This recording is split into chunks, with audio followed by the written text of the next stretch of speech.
বন্দর পেরিয়ে বহিনঙ্গরের alpha bravo anchor যে অবস্থান নিয়ে আছে পণ্য বোঝাই শত শত লাইটার জাহাজ, সঙ্গে রয়েছে তেলবাহী ওয়েল ট্যাঙ্কার। বন্দরের বহিনঙ্গরে পণ্য নিয়ে অবস্থানের যুক্তিসঙ্গত কারণ খুঁজতে সেখানে যায় কোস্টগার্ডের একটি বিশেষ দল। কারণ পণ্য বোঝাই সব ধরনের লাইটার জাহাজকে 72 ঘন্টার মধ্যে বন্দর সীমা পেরিয়ে যাওয়ার নির্দেশনা দেওয়া হয়েছিল আগেই।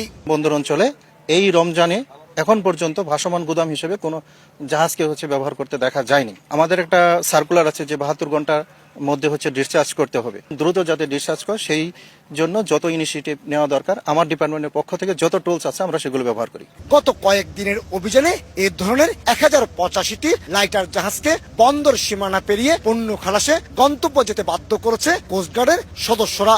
রমজানের বাজারে পণ্যের কৃত্রিম সংকট সৃষ্টি করতে লাইটার জাহাজকে গুদাম হিসাবে ব্যবহারের অভিযোগ ওঠায় কোস্টগার্ড এই অভিযান শুরু করে। আমরা চাইবো যে এই রোজার সময় যাতে কৃত্রিম কোনো খাদ্য সংকট আমাদের তৈরি না হয়, আমাদের বাজারে যাতে আমাদের খাদ্য সাপ্লাই চেইন ম্যানেজমেন্টটা রয়েছে এটা যাতে সার্বিকভাবে থাকে।